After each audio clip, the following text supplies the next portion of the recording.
Hey guys, Brian Joseph, Pick Up a Six podcast. Today is Medal of Honor Day in America, and I'm on the USS Yorktown in Charleston, South Carolina with my friends at the Congressional Medal of Honor Society. We have the real privilege and honor today to sit down with living recipients of the Medal of Honor. Let's meet one. Brian Joseph back with Pick Up a Six podcast. We're on the USS Yorktown in Charleston, South Carolina. Master Sergeant Leroy. Petry joins me now, and man, just an incredible day, right? To be here, to be with your fellow recipients, to be on this amazing vessel. What's this day mean for you?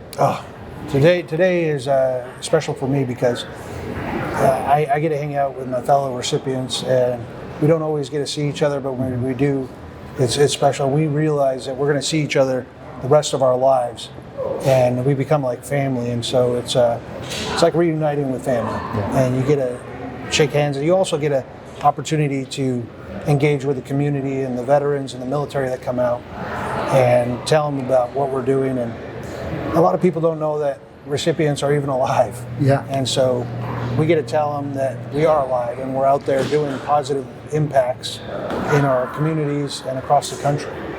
Today is March the 25th. It is designated as Medal of Honor Society, it's designated as Medal of Honor Day, and our great friends at the Congressional Medal of Honor Society, a huge part of just putting this day of activity on here, and you serve as the president for that. So tell me a little bit about that experience, then we'll talk a little bit more after that. I was elected last September by the other recipients at our convention, and it's a humbling honor.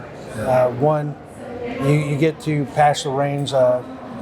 Our older generations have been doing it for a number of years, and I've been a member of the society for about 11 years. And I figured it was my turn to take one for the team and let them sit back and relax while we take some of the leadership roles, and also bridge the younger generation with the older and get some of the younger recipients more active in the society.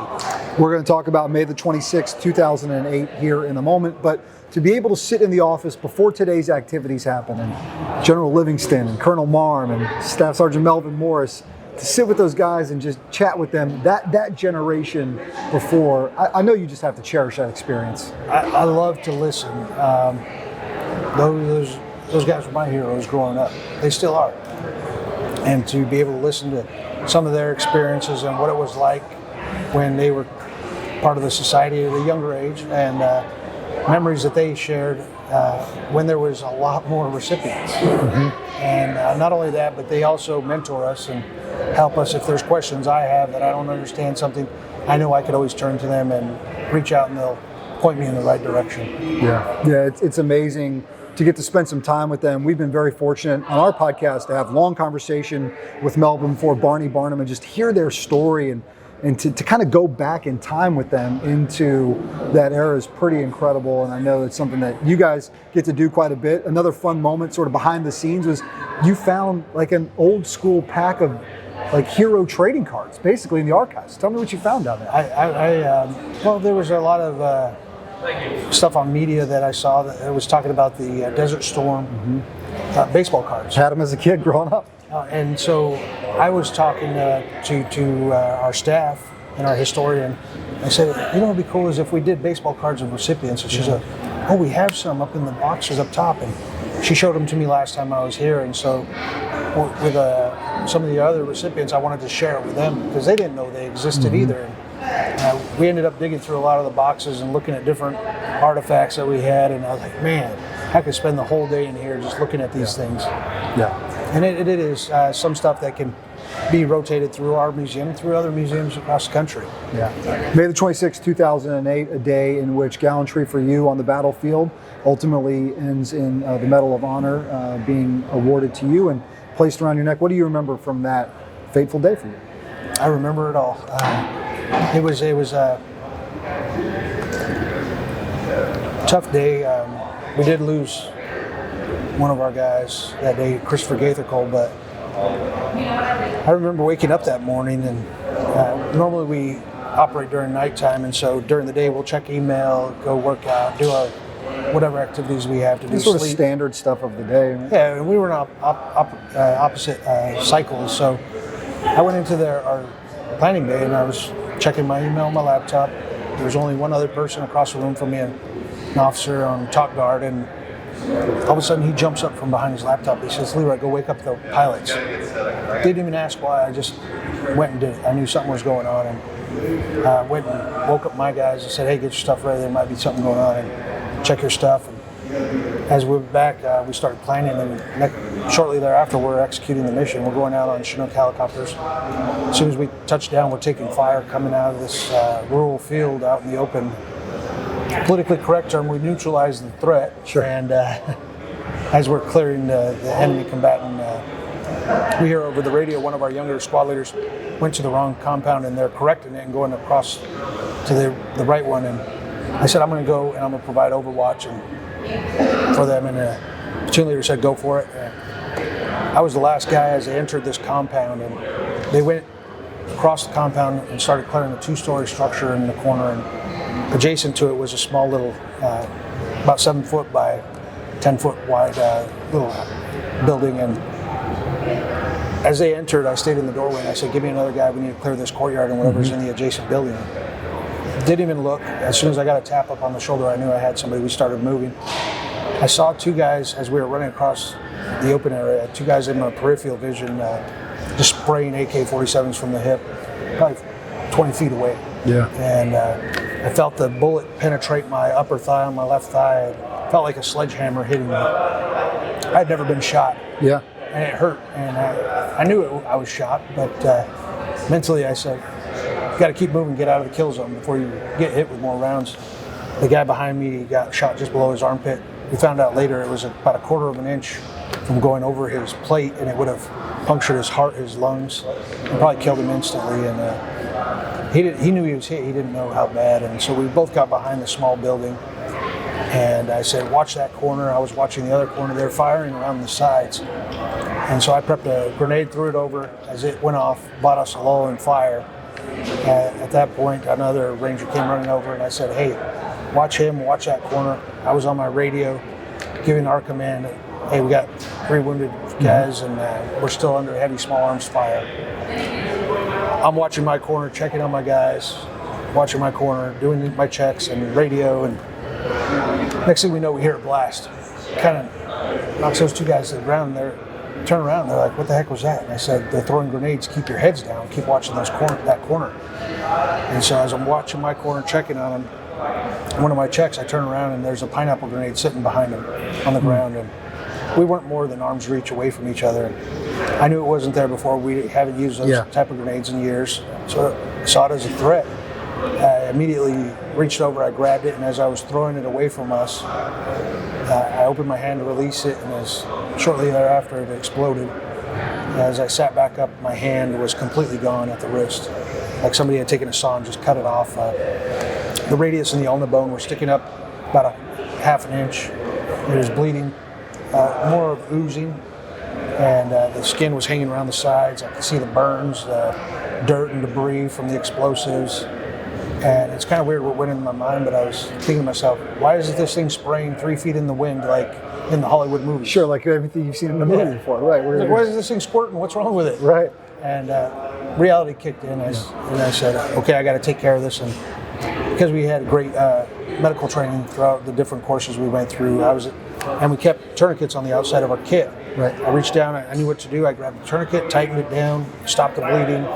Immediately checked on my 2 guys next to me. Both of them got minor shrapnel. And what happened next was one of our first sergeants comes running up.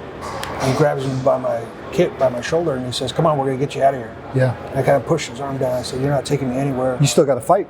To basically neutralize these SOBs behind the building that are still laying down fire on us. He saw that I was coherent. I had already started doing self-aid. And he knew that basically engaging the enemy would be the best help he could do for us. Because once the firing's done, then you can take care of the medical side of the house. Sure. So he ran off and to go flank or something. And at that point, we're there. And for whatever reason, I don't know if they ran low on ammo or what, but there was another lull in fire. And at that point, I was able to grab onto another guy, and we ran to where our casualty collection point was. And you get there, and you're looking around, and you see blood everywhere. They're treating guys over there. other one's being treated. And one of our medics runs up to me. He goes, "Hey, Petry, we need to take a look at you." And I said, "I'm good. I already got a tourniquet on my arm, stopped the bleeding, help those guys." Yeah. He says, "Well, we got to take a look at your legs." I completely forgot about You've been legs. shot. That's right. And what I didn't realize is that it was either 1 or 2 bullets, but it penetrated my upper thigh on the left side, exited, and then penetrated the right thigh in and out. And my pants were soaked in blood all the way to my boots. And you had totally forgotten about it. And I didn't feel any pain, the adrenaline and everything. My focus was on everyone else. And so mentally I wanted to stay in the fight, but physically I knew I was running out of juice. And so they sat me down, cut off my pants, put tourniquets on my legs, prepped me for exfil. And as they're in the litter and they're taking me up to the helicopter landing zone where they were going to come pick us up, as they're carrying me up this little hill, the other guys are running up to me and as they're carrying me in the litter and saying, "Hey, you're going to be all right, you're going to be all right." And I'm pushing them away with my one good arm and saying, "Get away from me, go pull security." Right. My biggest fear at that point is they're going to get shot coming to comfort me. Coming to take care of you, sure. Or worse, I'm going to get shot in this litter where I can't defend myself. Yeah. And so we get up to the edge of the back of the helicopter and they're loading us.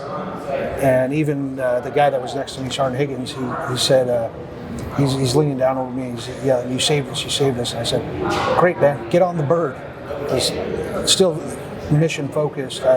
Thinking this is a bird. Chinook helicopter is not a small target, and it's a daylight. Yeah. We're still in a combat zone. And so they medevaced us. They took us out to a dirt airfield where our base was, and basically unloaded us from the helicopter. The helicopter went back to help the mission, support the mission, and we waited. They were treating several of us. Luckily, we had PAs that are organic to our unit, and they were taking care of all the casualties. And about 30 minutes later or so, the J-mount bird came in, a fixed-wing aircraft, basically an airborne hospital. They could perform basically an open heart surgery. Yeah.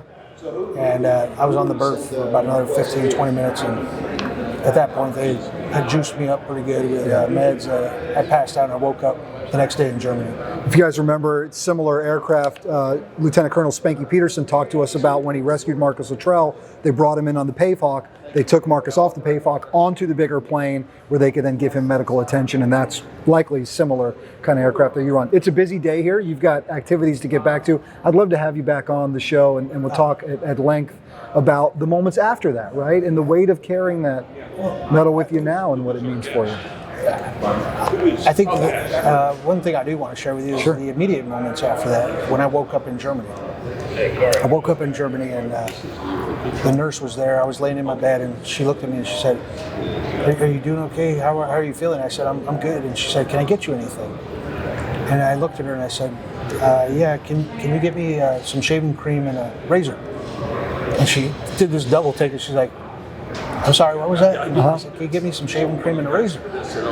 And our Ranger standards in our blue book was Rangers will shave every single day, to include weekends, holidays. And that was what was in my mind was I didn't know who was going to come visit me in that room. Had it been a general, colonel, somebody not from my unit, I was representing my unit, and that discipline was still in my mind. And so I learned how to shave left-handed that day, and I got to call my wife. And that was really difficult because I knew rear detachment would go to our house and knock on the door and notify her about my injuries. She said that was the hardest day of her life. My mother-in-law would sometimes come in to help out with the kids. We had 4 young kids at the time, and it was Memorial Day back home at this point. Yeah, sure, only a few days removed, And so they're having coffee, it's early in the morning, they're in their nightgowns. You didn't have a chance to speak to her first? No. Right? No. And they came walking up the front steps? And they'll normally do that. They'll go in fatigues if you're injured and dress uniform if you kill in action. So she got the knock at the door, and she went to the peephole, and all she saw was a Ranger tambourine. She didn't even look at the uniform. She backed away from the door and she said, "Mom, send the kids upstairs. You're going to have to get the door." And I knew that was going to happen. And so when I got that chance to call her, I'm trying to think of how I'm going to put her mind at ease that I'm doing okay and I'm in good spirits. And so I called her and I said, she answered the phone. I said, "Honey, I'm in Germany. I got shot through both my upper thighs, and I lost my right hand. And so the phone goes dead silent. And I'm hamsters running on the treadmill upstairs, trying to think of what I could say. And I finally said to her, the good news is the junk's still there. At that point, she realized he's going to be okay. He's doing all right if you could joke about it. That's right. That's right. Yeah. It was great, though. I tell people, though, that I didn't do anything alone in the military. Sure. It was always a team effort. People taught me how to be a soldier and how to be a leader. And even through that medevac, I didn't get myself off that battlefield. I didn't go through my recovery alone. Everything I did in my military career, and to include my life, I wasn't alone. Yeah. There was always people I could rely on. And that's what made it a lot easier. Absolutely. Master Sergeant Leroy Petry, Medal of Honor recipient, Medal of Purple Heart recipient as well. It's just been an incredible honor, and now the president here for the Congressional Medal of Honor Society, and continues to serve. So we thank you for what you've done for our country. We thank you for what you continue to do. Thank you. It's been an absolute pleasure. Honor's mine. Thank you. I'm Brian Jodis. That's been this episode of Pick Up the Six Podcast. We're on the USS Yorktown in Charleston, South Carolina.